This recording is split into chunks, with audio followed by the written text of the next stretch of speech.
Hello everyone. We are going to begin with macroeconomics. Chapter 1 of macroeconomics NCERT speaks mostly around the lines of basic macroeconomic literature. Here in the first paragraph, it's mostly axiomatic, what it really means, and you will see a lot of things here like aggregate output level, aggregate demand, aggregate supply. Do not worry about it. In the further upcoming chapters, we will understand them in detail. All right. Getting started again, here we see that it has mentioned about economic agents. An important thing to remember here is economic agents are the can be anybody. It can be individuals, it can be institutions. Like here, it is saying that they may be entities like government, corporations, bank, which also take different economic decisions like how to spend. It can be a consumer itself regarding its different economic decisions and how it should be taking and how much to consume and at what price and what is I think how the MUX upon MUM is going to be like fine for him, right? So these are many economic decisions that one takes. MUX upon MUM is technically how much is the utility that I'm going to derive from that particular commodity to how much is the pain I'm going to feel when I'm going to pay for it. Okay, so that is MUX upon MUM, and it should always be greater, it should always be positive. If MUX upon MUM is lesser than zero, it means the person is not happy. He's not deriving much utility. Okay, and उसको पैसे देने में बहुत बुरा लग रहा है. Okay, another thing here is macroeconomics has like there are some certain economists. Okay, microeconomics ka is your Adam Smith, who started all of this, and Marshall also. And Adam Smith ने ये किताबें लिखी हैं, an inquiry into nature and the cause of wealth of nation. All right, कई बार ये आ जाता है match the following वगैरह में. All right, it also says, further it tells us कि macroeconomics has deep roots in microeconomics because it brings study of aggregate effect of forces of demand and supply in the market. All right, now apart from that, emergence of macroeconomics is mostly attributed to Maynard Keynes. Okay, and इसकी किताब का नाम है General Theory of Employment and Interest in the Money. Now Maynard Keynes is relevant mostly out of the Great Depression that happened in the US. It was around 1930s that a sudden period of economic disturbance started happening, where in the US itself and like other countries as well, the Europe and the North America or overall, they started to see a different pattern what had been happening for over the years. Okay, the Great Depression is around 1930s. Okay, and it was noted that from 1929 to 1933 the unemployment rate in the US, it fell down from 3% to 25%. Okay, which is great again. And so all of this made economists think that what exactly is going wrong in the economy, and that is how we get macroeconomics as a branch. All right, now let's understand here the basics of macroeconomics. The basics here are key for any to start any venture. Okay, not just venture, but also in a bigger line country that we see in a bigger frame of images. There are four things which are very important. Okay, land, labor, capital, and entrepreneur. Okay, land is something like, you understand, a natural resource. Okay, and to set up a place. Okay, or maybe some natural resource that you might need. Okay, now you can say in the modern generations we do not exactly need a land to set up a factory because there are many things which are happening, like many services that are happening and many other things. But there is something that you need, right? Some interface, like even if what I am exchanging right now, the information exchange, it is happening via like a soft platform, right? I don't need a land per se for it, but I need other resources. I need a laptop, I need another things, I need books to read and tell you stuff, right? So one is land, attributed to the natural resource. Labor. Labor is like how many people you're going to employ in your place, right? Land, labor, capital. Capital matlab, now many people think capital is money. It can be money, okay, but capital का असली मतलब होता है heavy machinery. Like for me, capital good here is my laptop, okay, and land, labour और capital को चलाने वाला एक आदमी चाहिए, दैट इज एन एंटरप्रेन्योर. ठीक है. Now there are these things, land, labour, capital and entrepreneur. Having said that, there are some costs which stem out of these four factors of production. Okay, land के लिए जो cost आएगी that will be rent. ठीक है. Labour के लिए जो cost आएगी, जो कि एक बंदे को इनकर करनी पड़ेगी, दैट विल बी वेजेस और लेबर कॉस्ट. ठीक है. कैपिटल के लिए जो आपका कॉस्ट आएगी दैट विल बी इंटरेस्ट. ठीक है.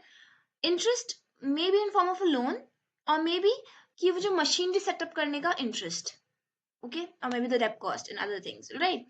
एंड एंटरप्रेन्योर की को आपको जो वेज देनी पड़ेगी, ये सब तो अब तुम्हारी कॉस्ट हो गई. अब जो land, labour, capital, entrepreneur use करके जो भी हमने प्रोडक्ट बनाया या फिर जो भी हमने चीजें बनाई, जितनी भी क्वांटिटी हमने सेल करी, वो हो गया रेवेन्यू. ठीक है. एंड उस रेवेन्यू से अगर हम अपना एक्सपेंडिचर, जो कि मैं बोल रही हूँ कि लैंड के लिए आपको लगेगा रेंट, लेबर के लिए हमको वेजेस देनी पड़ेंगी, कैपिटल के लिए आपको इंटरेस्ट रेट देना पड़ेगा, ये सब चीजें.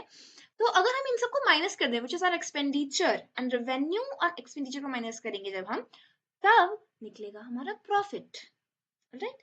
Now profit is relevant because profits help the producer to buy new machinery and build new factories in the next time period. ठीक है. अब इस महीने का खत्म हो गया है, नेक्स्ट महीना कैसे है ना, the accumulation of those profits will help in expanding the thing, the production, right? So now these expenses which raise the productive capacity are known as investment expenditures. ठीक है. This concept is pretty much relevant. Okay, we'll read about this in public economics as well. Now, there is something which is known as the circular flow of income. Okay, यहाँ पे they have not given us any diagram, but diagrammatically it's very easy to understand. Do we have a diagram? No, we don't. So let's skip to the diagram now. 4 sectors हैं economy में. ठीक है. Economy मतलब सिर्फ India की नहीं, whole economy. Okay. एक house hold sectors है, एक फर्म्स है, एक तुम्हारा गवर्नमेंट सेक्टर है, और एक तुम्हारा ओवरसीज मतलब बाहर के देशों से हमारा इंटरेक्शन, कितना इंपोर्ट एक्सपोर्ट, ये सब. ठीक है. हाउस होल्ड का मतलब है आप और हम. ठीक है. जिनके खाते हैं बैंक अकाउंट में. हाउस होल्ड का मतलब है आप और हम, जिनके खाते हैं बैंक अकाउंट में और हम पैसे उसमें जमा करते हैं, जरूरत पड़ने पे लोन लेते हैं. ठीक है. अब house hold is the financing unit of firms. Firms मतलब जो बड़े बड़े आपके इंडस्ट्रियलिस्ट्स हैं, वो कैसे, मतलब how are they actually getting money from? Bank अपना नया पैसे तो छाप नहीं रहा है. तो ऐसा ही है ना कि हमारी सेविंग्स को बैंक, फाइनेंशियल सेक्टर मतलब बैंक देता है फर्म्स को. जो हाउस होल्ड है वो लैंड, लेबर और कैपिटल देता है फर्म्स को. इसको रिम्यूनरेट करने के लिए वो इनकम और वेजेस देती है हाउस होल्ड को, जिससे हम सबका घर चलता है. ठीक है. अब तो बेसिकली अब ये तो हाउस होल्ड का है एक ट्रांजैक्शन. दूसरा ट्रांजैक्शन ये भी है कि हाउस होल्ड जो है वो खरीदते हैं इनके गुड्स, है ना, एंड जो फर्म्स हैं वो बेचती हैं इनको. That is one. ठीक है. नाउ हाउस होल्ड और फर्म के अलावा और भी चीजें हैं हमारी आसपास की सोसाइटी में. तो एक है बैंक सिस्टम, बैंकिंग सिस्टम, कोई भी फाइनेंशियल सेक्टर. हम लोग अपनी सेविंग उसमें डिपॉजिट करते हैं एंड फर्म्स भी अपना इन्वेस्टमेंट उसमें देते हैं. माइंड इट, फर्म्स इन्वेस्टमेंट भी देते हैं और फर्म्स यहीं से मतलब लोन्स की तरह भी लेते हैं. समटाइम्स हम भी लोन की तरह से लेते हैं. ठीक है. Now apart from that, house holds मतलब आप और हम टैक्स भी देते हैं गवर्नमेंट को, है ना, और गवर्नमेंट हमको इन रिटर्न क्या देती है, सोशल सिक्योरिटी बेनिफिट्स। ये लिखा नहीं है इसमें, बट इसको आप इनकॉर्पोरेट कर लेना कहीं, क्योंकि एवरीथिंग इज अ सर्कल। जैसे देखो ये एक सर्कल कंप्लीट, ये एक सर्कल कंप्लीट, ठीक है। तो सेविंग्स, तो यहाँ से भी हमको कुछ बेनिफिट मिलना चाहिए, लोन्स। टैक्स हमने दिया, क्या बेनिफिट मिलेगा, सोशल सेक्टर बेनिफिट्स का, old age pension, all these good roads and all of these facilities, ठीक है। फर्म्स क्या करती हैं, गवर्नमेंट में स्पेंड करती हैं, और गवर्नमेंट इन रिटर्न क्या करती है,